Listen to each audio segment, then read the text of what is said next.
कालिया नाग के क्षेत्र में जाकर कोई भी जीवित वापस ना लौट सको है।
ये क्या किया वाना ने? कालिया नाग तो उसे देखते ही निकल जाएगा।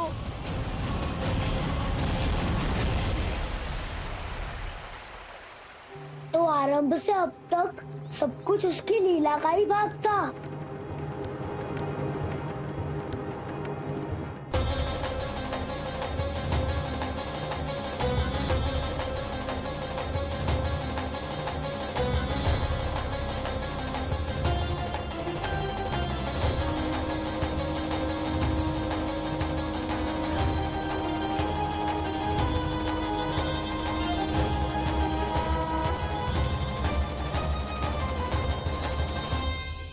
इतना सुंदर रूप, मन मोहने वाली मुस्कान, अद्भुत तेज और भगवान जैसी दिव्यता। कौन हो तुम? हाँ, तुम्हें देखकर तो हम सब सम्मोहित ही हो गए।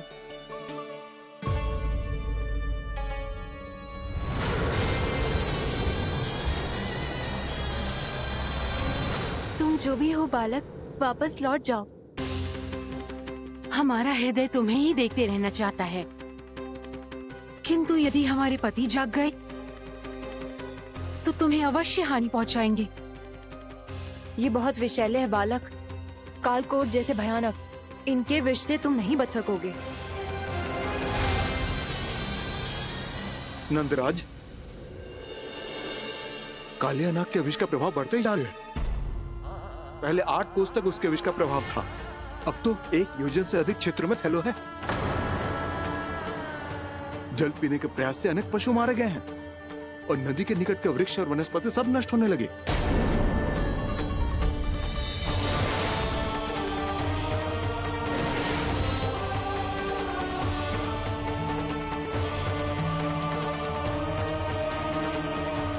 इनके विष की तीव्रता इतनी अधिक है बालक कि इनके संपर्क में आने वाले को तड़पने का भी अवसर नहीं मिलता।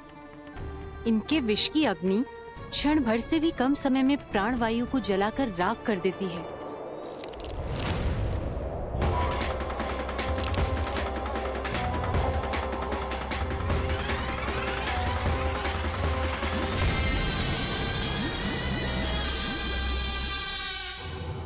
तब तो समस्या और भी गंभीर हो जाएगी। मैंने तो सुनो है कि कालिया नाग कम से कम 2 योजन लंबा है, सैकड़ों फन है उसके।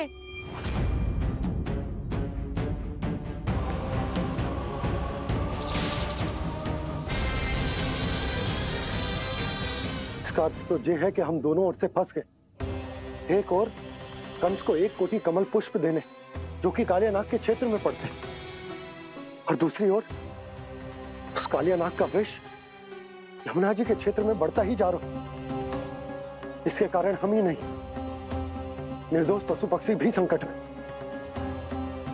इन दोनों समस्याओं का एक ही समाधान है, उस कालिया नाग का सामना करना।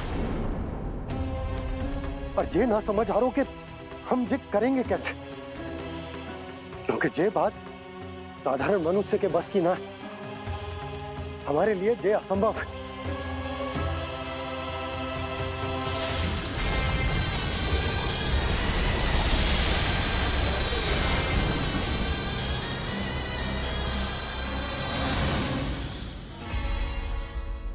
अब तो तुमने अपनी आंखों से भी देख लिया बालक, ये कितने विषैले हैं। नींद में भी विष उगलते हैं। इससे पहले कि तुम्हें कुछ हो जाए, चले जाओ यहाँ से। मान लो हमारी बात। आप सब मुझे जानती भी नहीं और फिर भी मेरी इतनी चिंता कर रही हैं आप। माँ की ममता भेदभाव नहीं जानती। तुम भी किसी के पुत्र हो और हम सब भी माँ हैं। एक माँ को हर बालक में अपनी ही संतान दिखाई देती है। इसलिए हम तुमसे विनती करते हैं, वापस चले जाओ, बचा लो अपने प्राण। मेरी चिंता मत कीजिए, मुझे कुछ नहीं होगा। होगा, अनर्थ होगा यदि ये उठ गए तो।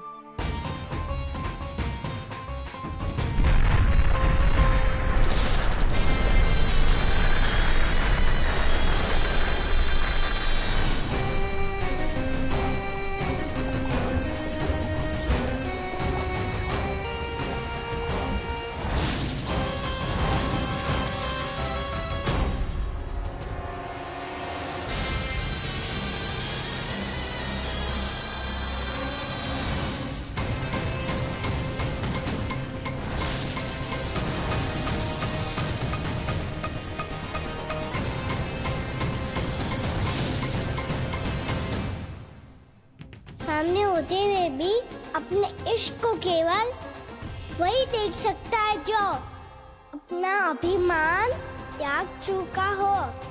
पर पूर्व जन्म में मेरा भक्त होने के नाते मेरा सत्य स्वरूप देख पाने में मुझे इसकी सहायता करनी चाहिए।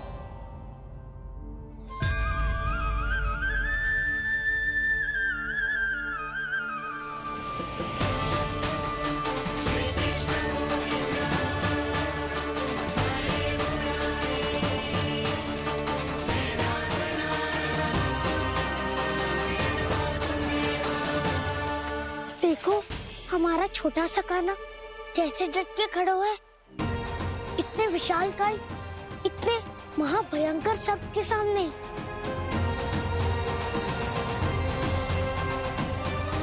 ये कोई भगवान नहीं है जो इसके सामने हाथ जोड़ रही हो तुम सब।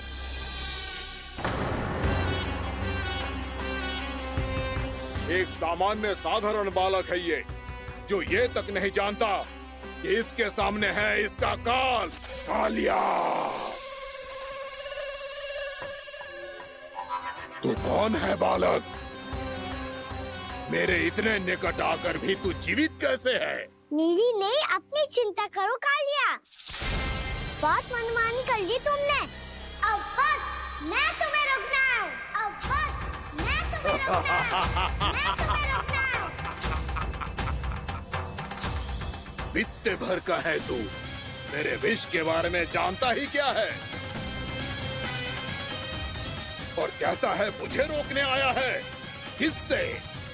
किससे रोकना चाहता है तू मुझे? मुझे क्रोध दिलाने की भूल मत कर बालक। अपनी फुंकार से ही तेरी इस मुस्कुराहट को अंतिम मुस्कुराहट बना सकता हूँ मैं। शीघ्र बता, कौन है तू और किसने भेजा है तुझे? तुम्हें आवाज भी है कि अपनी पुकारों से तुम कितना विष भूल चुके हो। पवित्र यमुना नदी को कितना दूषित कर दिया तुमने। और यही नहीं, तुम्हारे कारण निकट के जीव जंतुओं, वृक्ष, वनस्पतियों सबको हानि पहुंच रही है। तो क्या? मुझे उससे क्या? मुझे है, मुझे है। आपत्ति है मुझे तुम्हारी इस व्यवहार से, और इसीलिए तुम्हें यहाँ से जाना होगा, यहाँ से जाना होगा।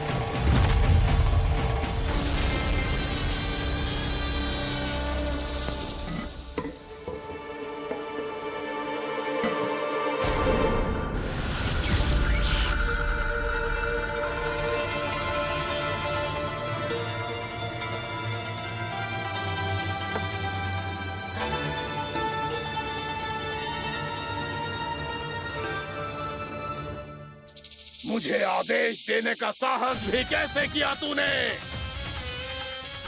इस क्षेत्र को मैंने अपना राज्य बनाया है, मेरा परिवार रहता है यहाँ, और तू मुझे यहाँ से जाने के लिए कह रहा है? हाँ, क्योंकि तुम्हारे यहाँ रहने के कारण अन्य जीवों को हानि हो रही है और मैं ऐसा नहीं होने दे सकता।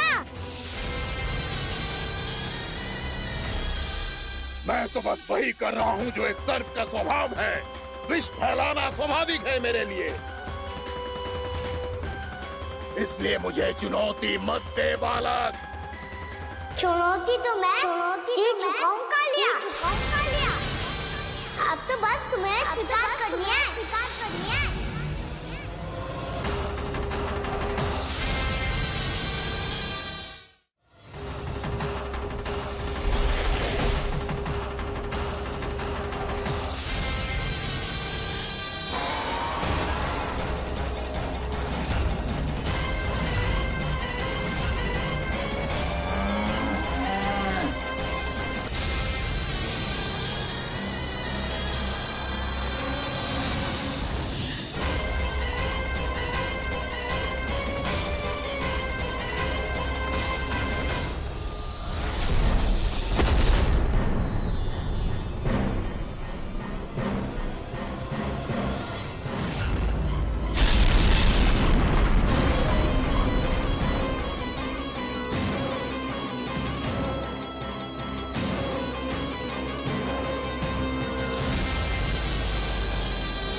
मैं भी चेतावनी दे रहा हूँ, यहाँ से चले जाओ। अपनी भूल को पहचानो कालिया, तुम जो कर रहे हो अनुचित है।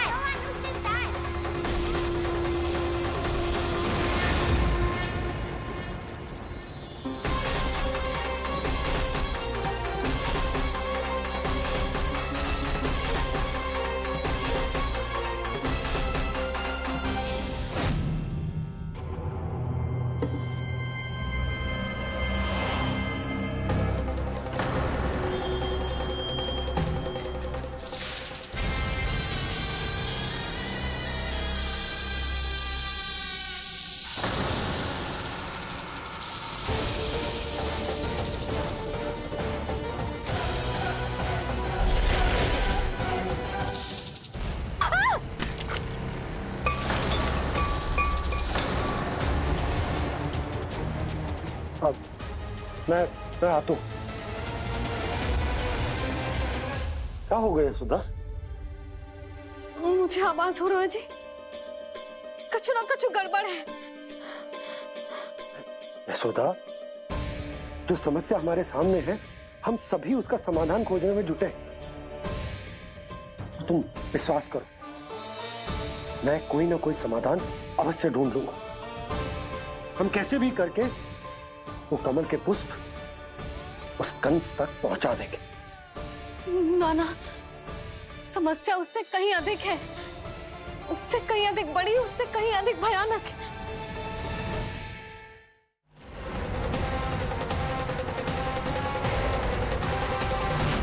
विस्की ये बूंद से ही सबके प्राण चले जाते हैं। इसने तो विस्की धारियां फेंकी है खाना पे। कान्हा कैसे बच्चे को अधिक विष से? इसका विष तो क्या, ये सर स्वयं भी छू तक नहीं पाएगा हमारे कान्हा को।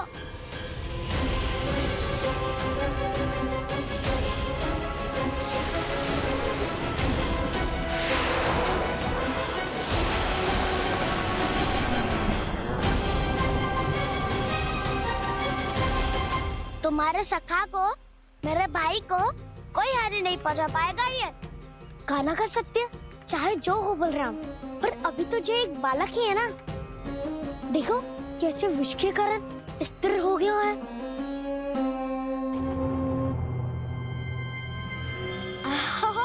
हाउ सर्फ ने कितनी आसानी से अपनी पूंछ से बांध लिया है। मुझे यहाँ से भगाना चाहता था ना तू? अब मैं तुझे दिखाऊंगा अपना सामर्थ्य।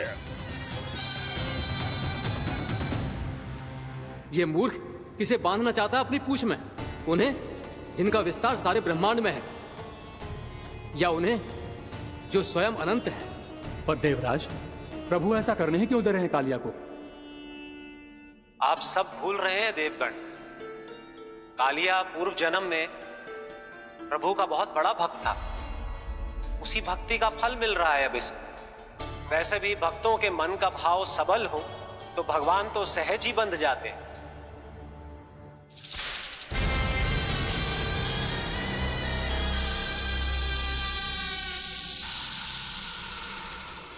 बलराम, तुमने ही तो कही थी कान्हा को कछु ना होगो। देखो उस दुष्ट ने चारों ओर से जकड़ लियो है।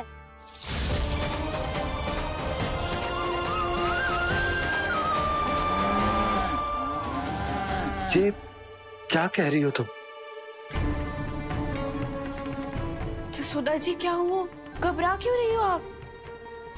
सुलक्षणा, मुझे आभास हो रहा है कुछ बहुत बड़ी अनहोनी हो गई है। नंदराज, नंदराज, नंदराज!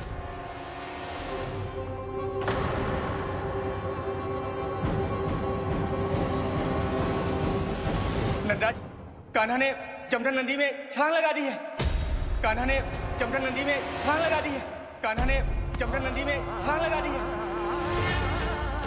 कान्हा जमुना में कूद गया है। मुझे लगा था आज कछु गड़बड़ होने वाली है। मुझे आज कान्हा को ना जाने देना चाहिए था।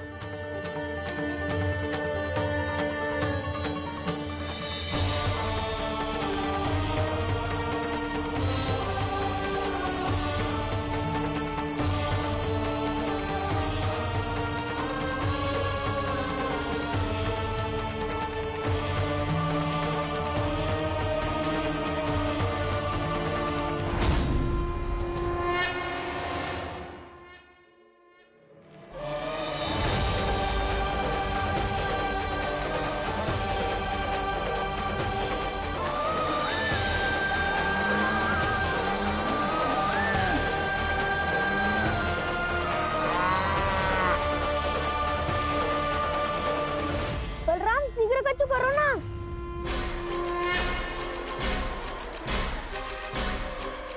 कछु भी करो पर कान्हा को बचाओ। नाग बहुत भयंकर है। कान्हा अकेले ना संभाल पाएगा इसे।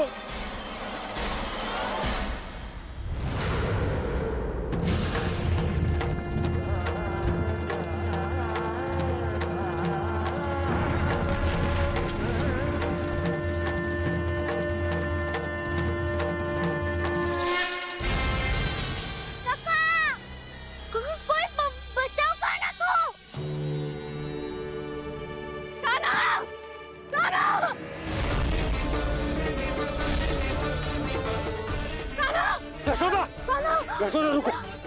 छोड़ दो मुझे, प्लीज छोड़ दो मुझे। जीजी संभालो, बावली हो गई है। जीजी संभालो। कान्हा, कान्हा।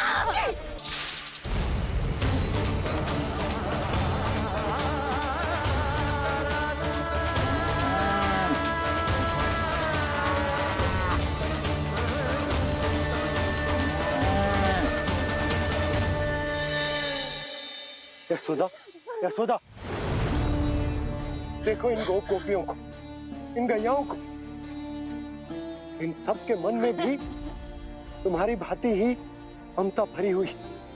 वो सब भी कान्हा से उतना ही प्रेम और स्नेह करती है, उतनी ही ममता से भरी हुई है जितनी कि तुम। तो तुम ही सोचो, जिसके साथ इतनी ममता और इतना स्नेह, इतना प्रेम, उसका कोई क्या कर सकता है? उस काले नाग का विष इस सब आशीर्वादों के सामने कछु न। कछु करो जी। उसे बोलो वो मेरे प्राण में से मेरे कान्हा को छोड़ दे। यशोदा,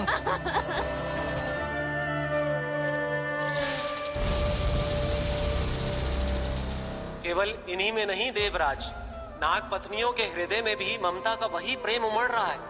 देखिए। मैं आपके हाथ जोड़ती हूँ स्वामी, इस बालक को छोड़ दीजिए। ये अवश्य ही कोई दिव्य आत्मा है स्वामी। हम आपसे विनती करते हैं स्वामी, इस नन्हे बालक को हानि मत पहुंचाइए स्वामी। मेरी पत्नियां मेरे ही शत्रु के लिए विनती कर रही हैं। अब यदि इसके पक्ष में एक शब्द भी कहा तुम सबने, तो मैं इस बालक से पहले तुम सबके प्राण ले लूंगा। हो रहा प्रसन्न नाग कालिया, विजय को निश्चित जान। रोते बिलखते व्याकुल सब, संकट में देख कान्हा के प्राण।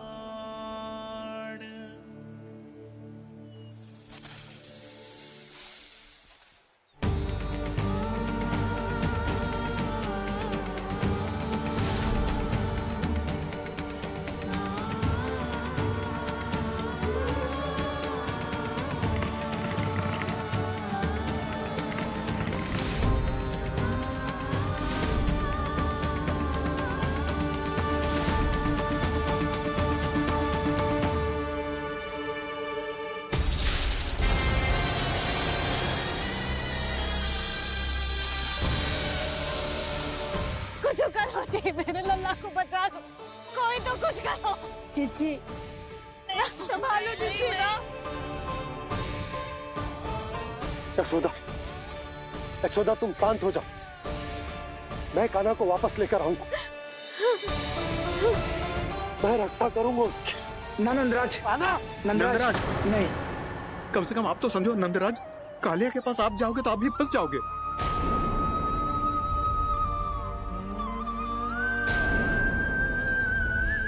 बलराम, तेरा भाई इतनी भीषण संकट में है और तुझे जरा भी दुख ना हो रहा? क्या आप सब अब तक नहीं समझ पाए कि कान्हा सच में कौन है?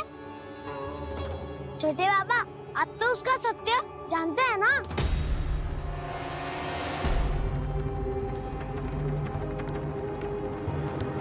मानता हूँ कि आप सब कान्हा के रहस्य के बारे में नहीं जानते, पर क्या उसके जन्म से आज तक घटी एक से बढ़कर एक विचित्र घटनाओं को भी भूल गए हैं आप सब? भूल गए हैं कि कैसी पूतना जैसी राक्षसी उसका कुछ बिगाड़ नहीं पाई, कैसे तरनावती जैसा भयानक राक्षस उसे एक खरोच भी नहीं दे पाया था।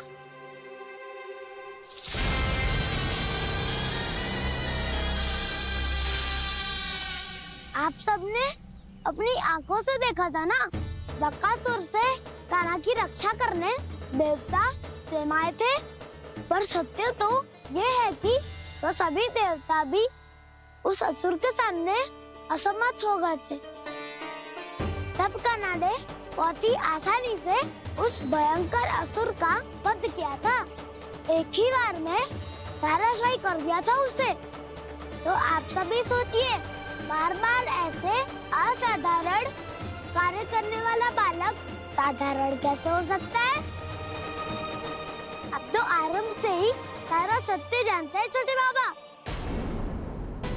रहस्य छुपाने में सदैव कान्हा की सहायता करते आए हैं आप, और आज आप स्वयं ही उसके सत्य को भूल रहे हैं। और तुम सब भी तो जानते हो कान्हा की शक्तियों के बारे में, तो क्या तनिक भी विश्वास न आया अपने सखा पे? बलराम, जे तू क्या कह रहा है? मैंने जो कहा उसका एक एक शब्द सत्य है छोटी माँ। यदि प्रभु की इच्छा हुई तभी कुछ ही क्षणों में सब कुछ अपनी आंखों से स्वयं अनुभव कर लेंगे आप।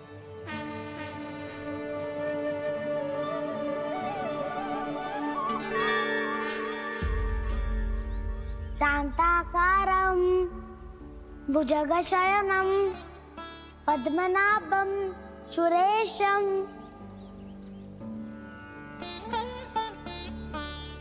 विश्वाधारं गगनसदृशं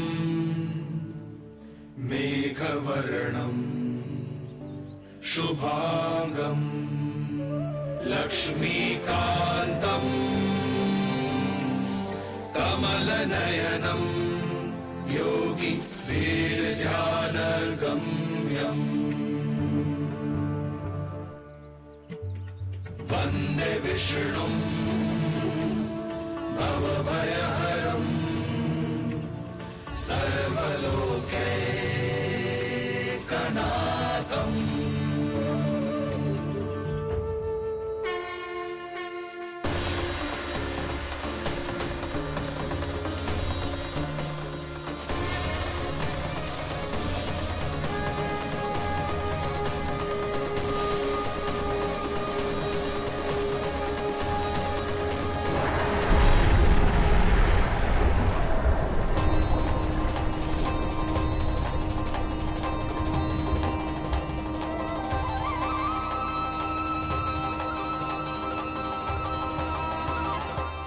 तुझे क्या लगता है बालक कि तू मेरी जगत से निकल गया तो अब बच जाएगा तू?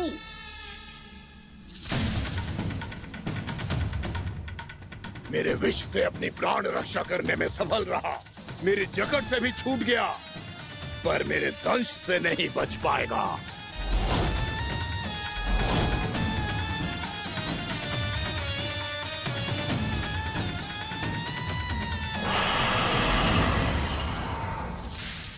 अब भय से भाग रहा है, पर मैं तुझे मृत्यु देकर रहूंगा।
मेरा नन्हा सा कान्हा कितनी देर भाग पाएगा?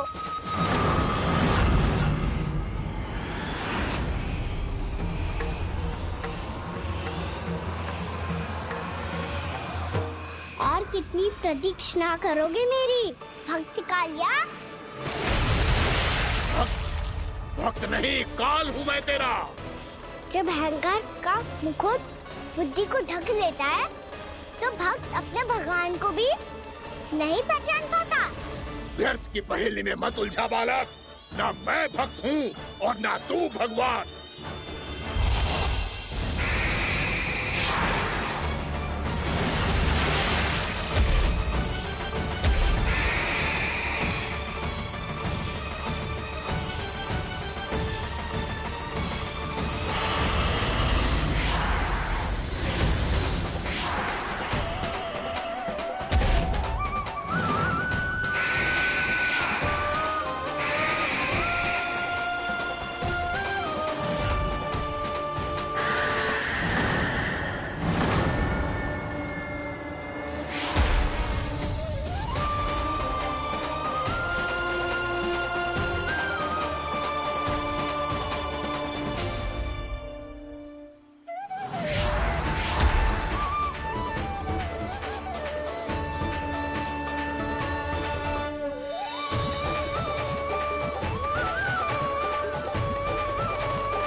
आप जिसके लिए इतने व्याकुल हो रहे थे, उसे छूकर कालिया नाग का हलाहल जैसा विष भी चरणामृत बन गया है और यमुना जी के जल में फैल चुके विष के प्रभाव को भी नष्ट कर रहा है।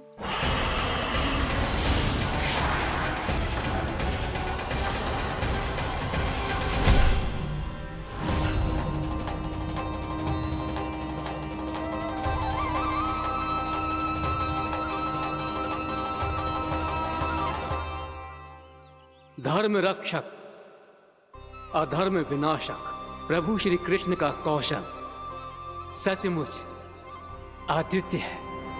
नारायण नारायण।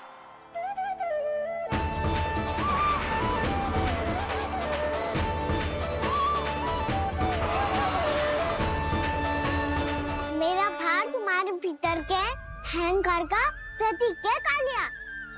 अब तुम्हारा अहंकार, तुम्हारा अभिमान मेरे पाँव के नीचे है और तुम्हारी पूंछ अर्थात तुम्हारे प्राण मेरे हाथ में। अब तुम क्या करोगे भक्त?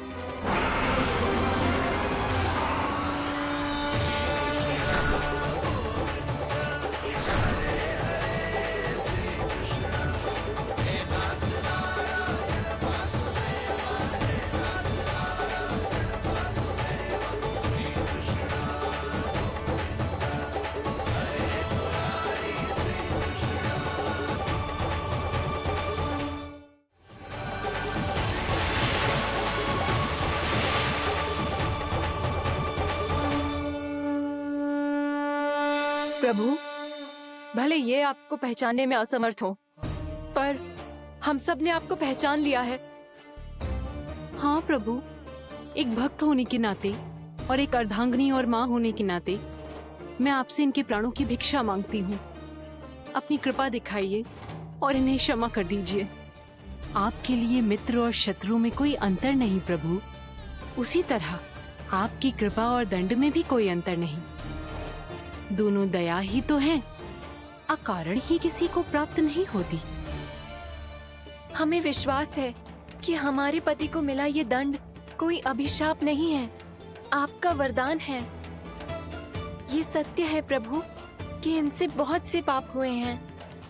इनके विष से बहुत सारे जीव जंतु को हानि पहुंची है, पर अब आपके चरण इनके शीश पर पड़ गए हैं। ऐसी कृपा तो बड़े बड़े महान महात्माओं को भी दुर्लभ है, और इन्हें प्राप्त हुआ तो अवश्य ही ये किसी महान पुण्य का ही फल है। हे प्रभु, उन्हीं पुण्य कर्मों की शक्ति का आह्वान कर मैं आपसे विनती करती हूँ, इन्हें प्राणदान दीजिए।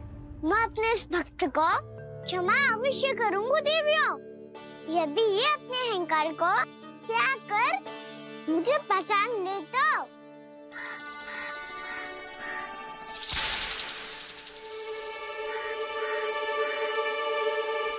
मैं तुम्हें श्राप देता हूँ, जितनी विषैली तुम्हारी जिह्वा है उतने ही विषैले सर्प बन जाओ तुम।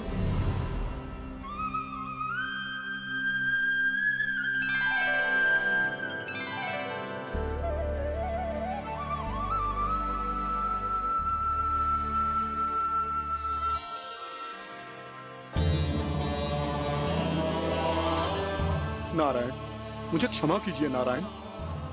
मैं तो आपका परम भक्त था, किंतु मैं आपको पहचान नहीं सका। इसका दंड तो मुझे मिलना ही था, किंतु मैं अब प्रायश्चित करना चाहता हूं। इसके लिए यदि आप मेरे प्राण भी ले लेंगे तो भी मुझे कोई दुख नहीं होगा। मैं अपना जीवन, मृत्यु और अपना अस्तित्व सब कुछ आपको समर्पित करता हूं। तुम्हें तुम्हारे क्रोध के कारण श्राप मिला, जिसे विशाल सर्प के रूप में तुम्हारा जन्म हुआ, और सर्प का तो स्वभाव है विष फैलाना। इसीलिए तुम्हें दंड नहीं दूंगा मैं, सिर्फ सभी अपराधों का पश्चाताप कर लिया। इसीलिए मैं तुम्हें क्षमा करता हूँ कालिया।